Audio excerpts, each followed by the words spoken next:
You are listening to the Central Indiana Sports Report, episode 119.3, our interview with new Frankton head coach Marty Wells. Michelle Garmon assisted with the podcast. We did the interview Sunday night at Wells Lanes in Elwood. You're listening to the Central Indiana Sports Report with your host, Greg Mengel. Welcome to the Central Indiana Sports Report special segment here with new Frankton head coach Marty Wells. First of all, Coach, congratulations on the new job. Thank you. Appreciate it. Let's start with what was the process like, and at what point did you know that you were going to be the next coach? Coach Bromps and I met about 10 days ago, and then he and I and Mr. Sanders, the principal, Mr. Moorhead, the assistant principal, got together a couple days after that. And I had some questions, they had some questions, and we got our questions answered, I think, and they offered me the position, and I, gladly accepted. Well, Marty, so it's been about 10 days. You've had quite the journey in the CIC. You started as an assistant coach at Elwood. Of course, you're a former Elwood player. My freshman coach in high school. Assistant coach at Elwood. Then you go to Madison Grant, and you coach for several years, and then you leave to go back to your alma mater and coach, do coaching and some ADs. Then you're out of coaching for a couple years. You go back, and then you start at Frankton as an assistant, and now you're back as a head coach. Well, tell me about this journey. You're forgetting one stop in my career at the Central Indiana Conference. I was the junior high track coach at Alexandria when I was doing my student teaching. Okay, I did for you. I may not have remembered that. I did junior high track there as well. Yeah, so that's half the CIC now. There you go. And, well, I was assistant coach at Blackford. Blackford was my first teaching job. Well, yeah, so there you go. Quick math says more than 50%. Mark Morgan at Tipton, which everybody knows by Phil, commented on Facebook and said, well, that's 3 CIC schools, and I told him, I responded to his text or his post, I said, this will be it. There's not going to be any more stops at the CIC. No Oak Hill, no Alexandria. It's going to stop right here. What about this Frankton position, the coaching position, made you want to get back into the head coaching? Because I know a lot of listeners do not truly understand how many hours it takes to be a head coach at the high school level if you want to be successful. So it's a lot of sacrifice. It is. I stepped away in 2015, after the 2015 season at Elwood, and remained as the athletic director through 2021. And I missed it. Then I teach the alternative school for Frankton Lapel schools. So this is my 4th year doing that. I approached Coach Lazatter my first year there to get involved in the program. But it was right after the season was pretty much started, but I was willing to carry around a clipboard and take stats, do whatever, because I just want to be a part of the game again. And he had already had his staff filled and whatnot. So then he and I got together after his first year and offered me a position. So it would have been 3 seasons ago. So I stepped in there and did the defensive coordinator job for 3 years. And so I'm familiar with the program. I guess when it gets in your blood, it's hard to get out, I guess. Your staff, are you keeping some of the guys you coach with, or have you started to put your staff together? I really haven't started. I've got a list of guys that I would like to contact. There's some guys at Frankton I think are willing to stay on. I want to sit down and talk with them as well. I know there's 1 or 2 that probably aren't going to want to stay on, and that's fine. They were this year might have been their last year as the season's progressed anyway. But I really haven't started on that yet. I've kind of reached out to some of the kids I saw in the hallway there tonight at the basketball game. I want to meet with the kids this week, get through Christmas vacation.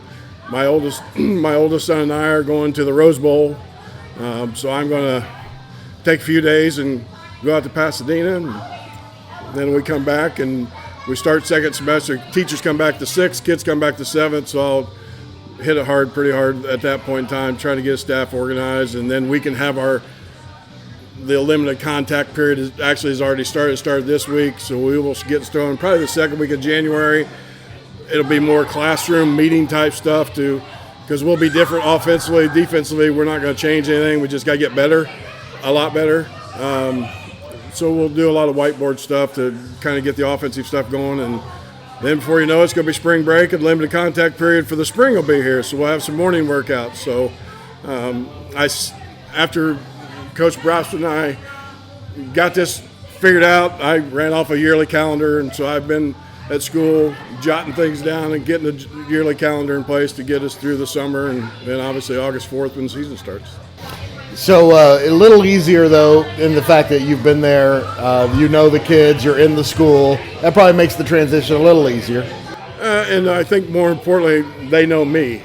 Even though didn't really have a whole lot to do with the offensive side of the ball, I was more on the defensive side of the ball. Those kids know what I'm about, and I think for the most part, the rumors are that they're pretty excited about the transition, so I'm as excited as well. So hopefully it's going to be an easy transition. I just got to surround myself with some great coaches, and we'll go from there. Just want to remind everyone that we are at Wells Lanes. There's a little bit of background noise, but nothing that's intolerable. So just a reminder. Michelle, question. Marty, you said you and your oldest are going out to the Rose Bowl. Is that in anticipation of Ohio State and Oregon in the semifinals of the CFP? And did Justin Fry help to set that up for you? No. Derek, my oldest, is the biggest Oregon fan this side of the Cascade Mountains. And that love affair started in about 2001 probably. He would have been 9 when I was at Massey Grant. Massey Grant's fight song is Mighty Oregon. So he loves hideous uniforms. He's obsessed with hideous uniforms. Joey Harrington's the quarterback. Derek played quarterback. They were starting to get good, and it's been an obsession with him ever since. And this year he bought season tickets. So he actually went to 5 of the home games. We went to Michigan, watched him play at Michigan. He went to Purdue, watched him play at Purdue. And the funny thing about Justin is I got a text message from him the day Oregon and Ohio State played.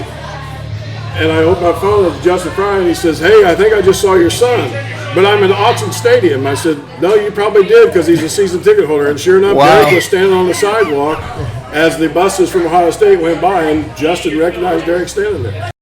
It sounds like a fun trip. Hope so.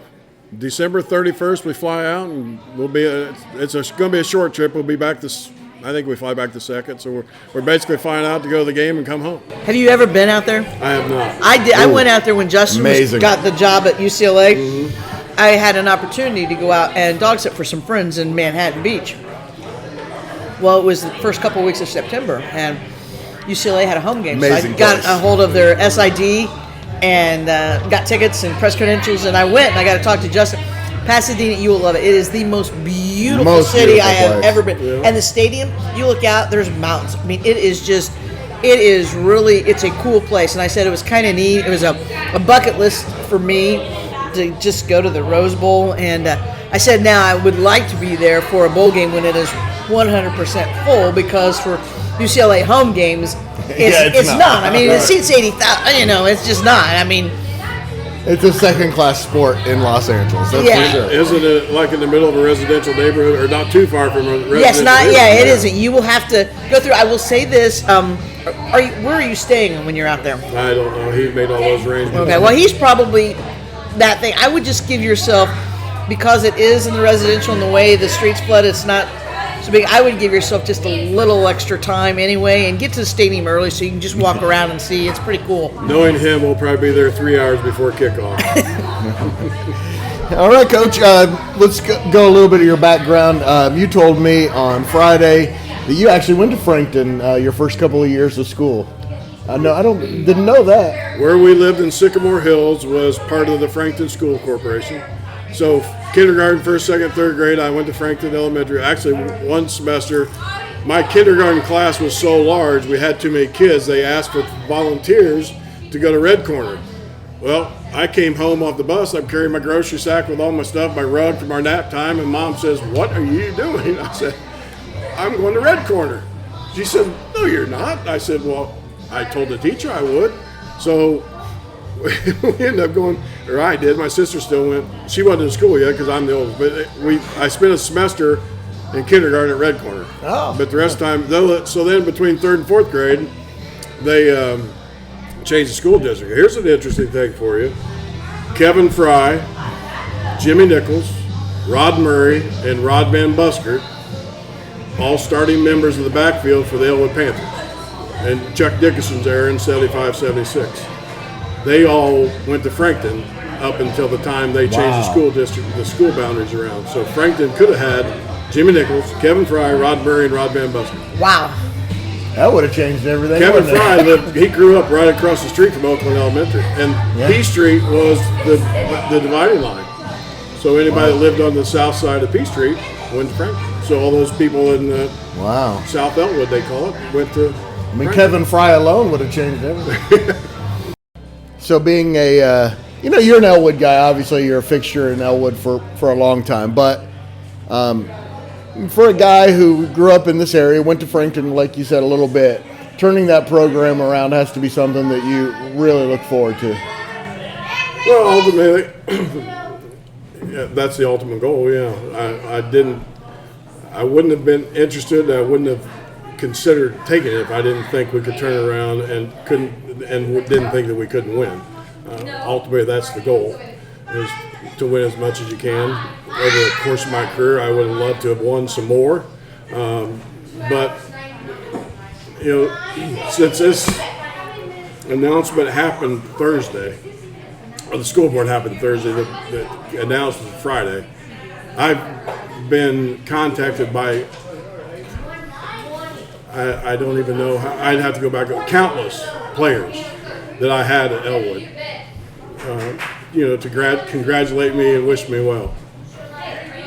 With that, I think you could throw the number of wins out the window. When you have that many people reach out to you, it's been a success.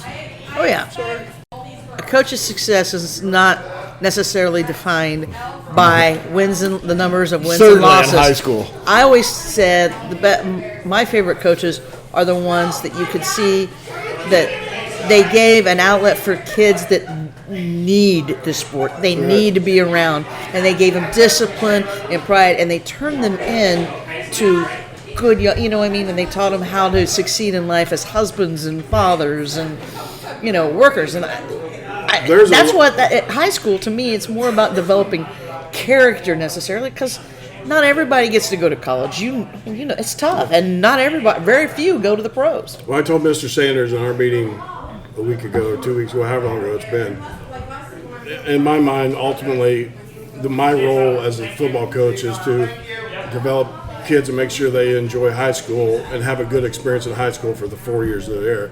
Ultimately, my job is to develop them what they're going to be in 40 years. So. That's not a program that that has a lot of failure through the years. So it's also, I'm assuming, as well as looking forward to turning it around, probably feel a little responsibility to do that, right, to the community that expects that? Last year defensively it was pretty embarrassing. We gave up an average of 40 or 41, whatever it was. That's not me. That's not what I'm about. That's not acceptable, and I think the kids know that too. We played some young kids. We had some injuries.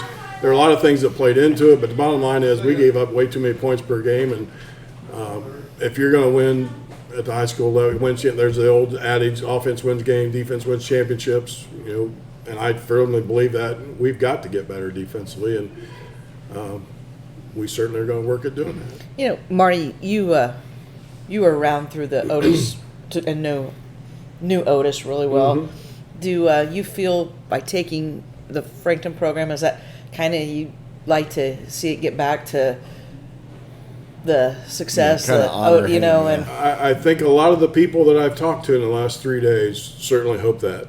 I think Otis was a legend. Everybody loved Otis. Everybody respected Otis, and he did a great job. He won some football games. He won some championships, and that's the ultimate goal for me. And 25 years ago now, when I took the Madison Grant job, I told them that the nice thing about this area, you didn't have to go too far to find a couple programs you could model yourself after.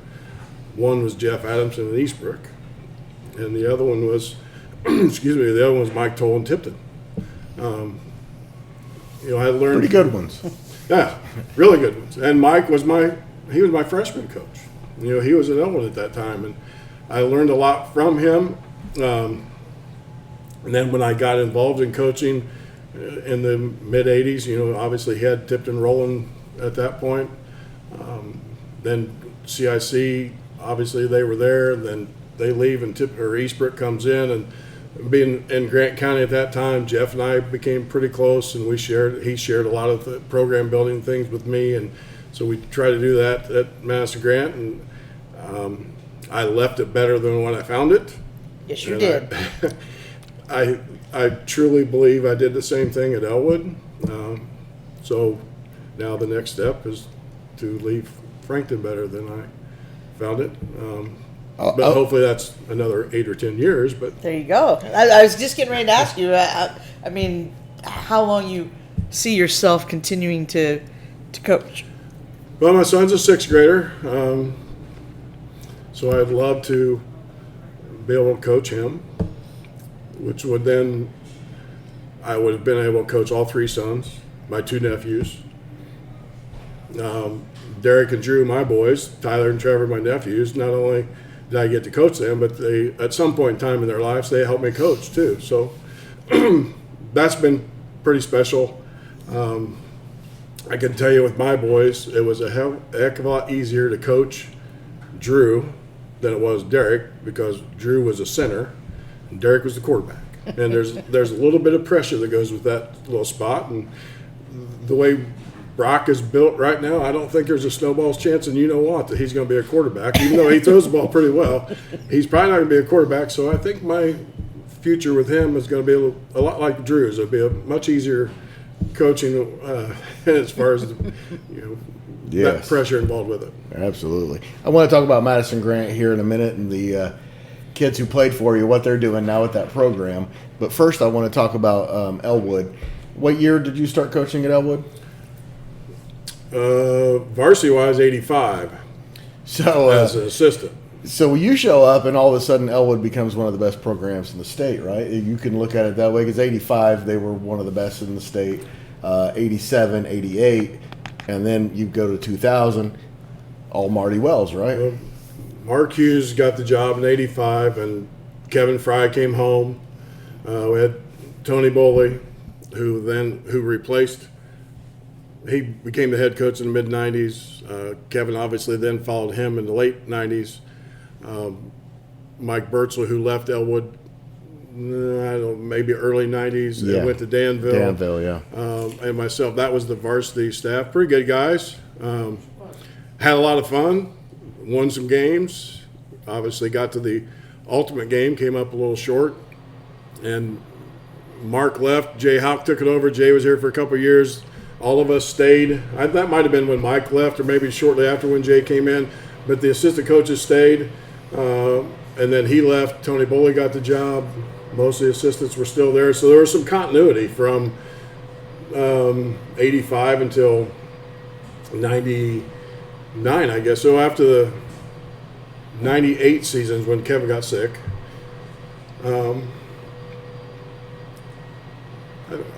I think I'm getting my days. Anyway, in 99, I did both the offense and the defense. And we played for a sectional championship. And then in 2000, I left, took the Madison Grant job.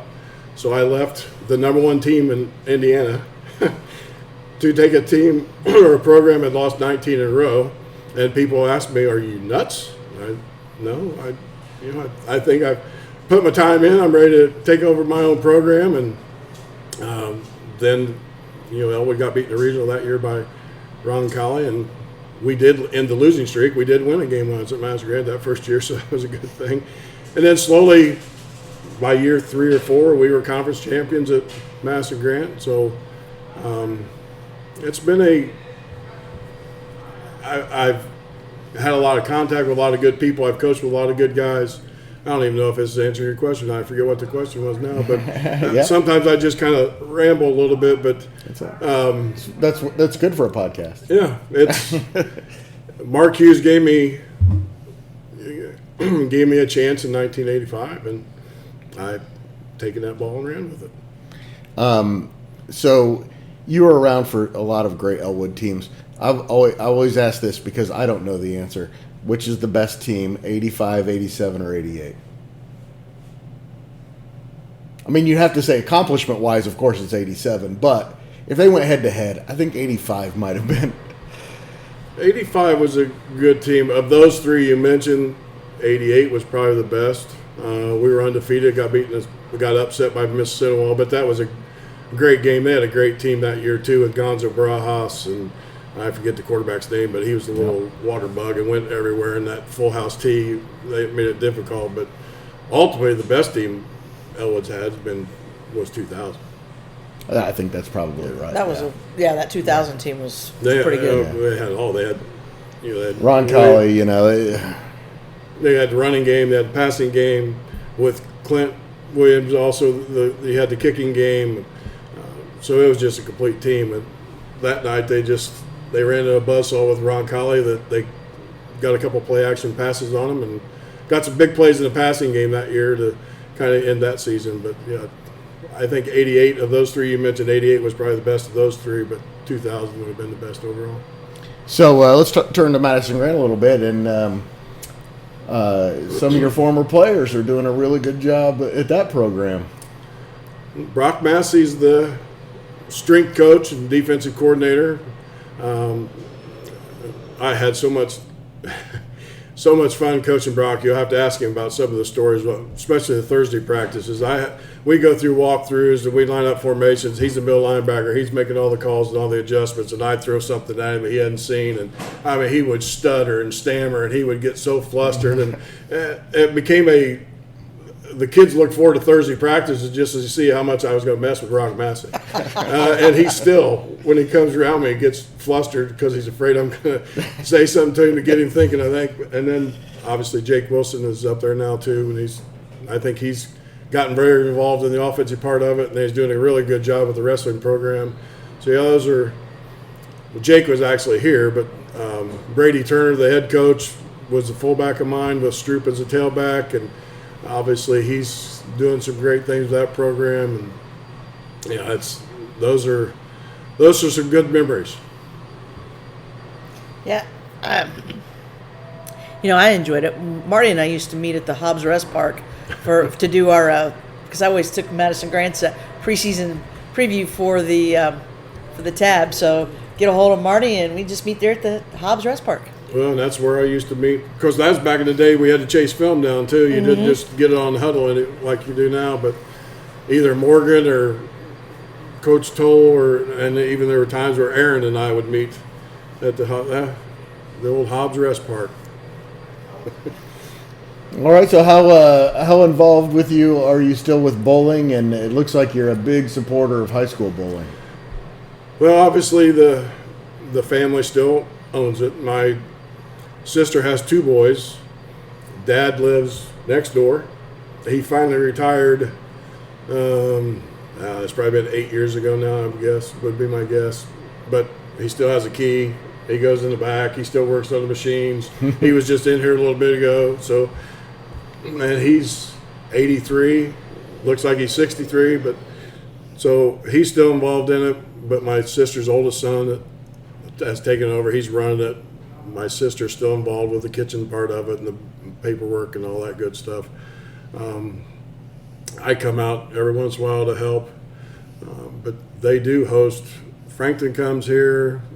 LaPel used to. I don't know if LaPel still does or not. And Madison Grant comes here, so they're here different nights during the week to practice, and then they have a conference where it rotates around between Anderson and here and Lucky Strike and Elwood too. And Noblesville. And so it's high school bowling is it's on the ride. You come out here on a Friday night when they're bowling, you better get here early because you're not going to find a parking spot, and this place is wall-to-wall people.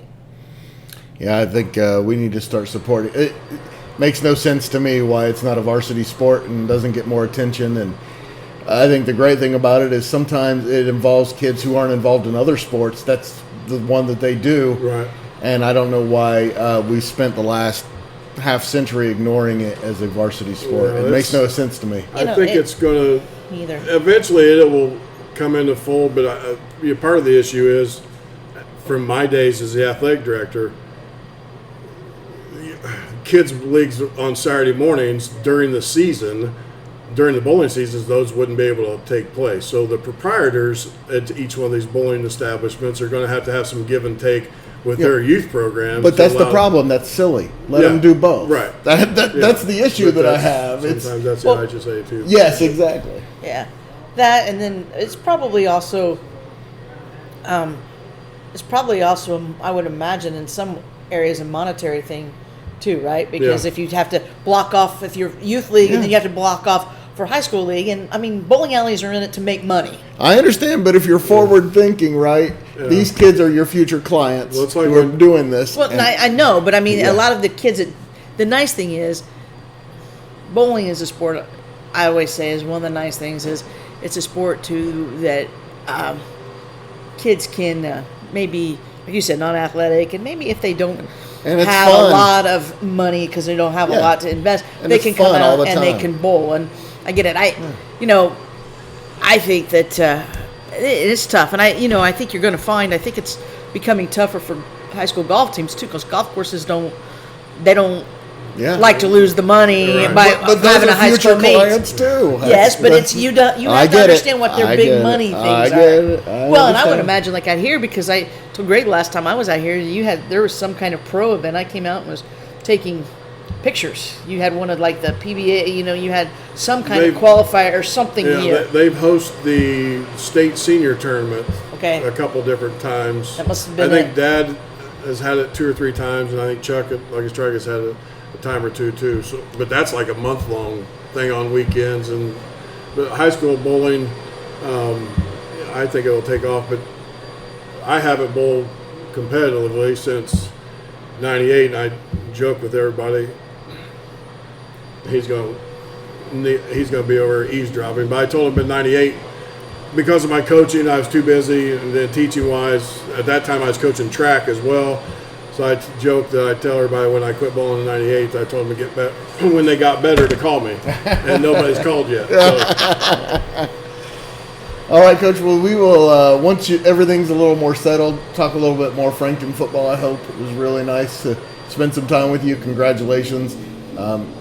That's a huge deal, and that's a great program. Yep, I'm looking forward to it. One question: we talked about what are the junior high kids like? What were the junior high kids like the last couple of years? Because I know that's your future players. Do you see do you see good numbers and some good talent coming up? I told Greg Friday night one of the best thing Mark did was he got the Frankton youth program. It used to be combined with LaPel, and they played down at LaPel, and so he got out of that, and he started his own program.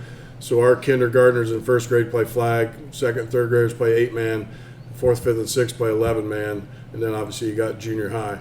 I've coached Brock's team the last 4 years, so I've had that sixth grade group. So with me coaching him, this year I didn't see any junior high games because the nights we practiced was the nights they played, and we had to go over the old field. But there's some good kids coming in those 2 classes. The 7th, 8th grade class, they're very athletic. They had a kid come in this year, the 8th grader was like 6'4", about 245, 250. They're never far away at Frankton, are they? No, they're not. And I guess one more question, because it is different. How long is being a Class 3A at Frankton with the way they're doing the classes now? Is that going to be a thing that is going to be a common thing? Is Frankton going to stay in 3A football for a while? We are. I think our number was 531. The cutoff was like 507, 503, somewhere in there. I think currently we're setting at like 510. So My guess is that we have a shot to go drop back down to 2A, but if we stay 3A, we stay 3A and get better. You play where they put you and do the best you can from there. But there's a shot we could go back to 2A, which honestly would be better for us as a program because we could then play some of the teams we're rivals with. Yeah, I mean, we had nothing in common with West Lafayette, Benton Central, Peru, McConaughey, those schools anymore.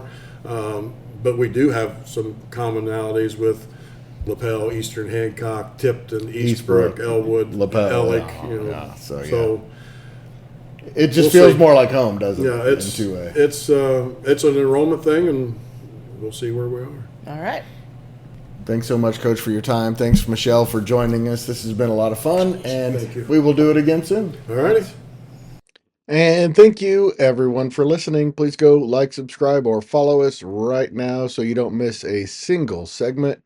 And don't forget, we are now on YouTube. All you have to do is search Central Indiana Sports Report, and every single one of our segments about Central Indiana sports will be right there. Oh, and tell a friend.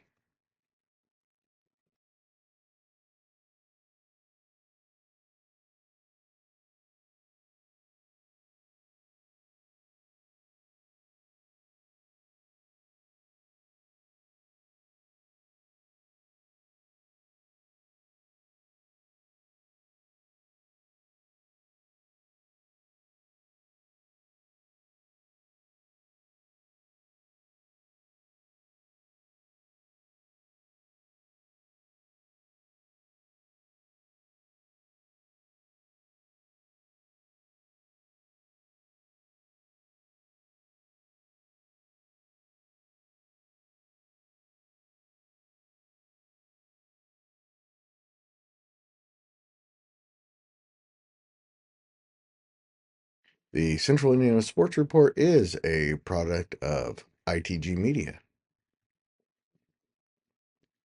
And I love Susie.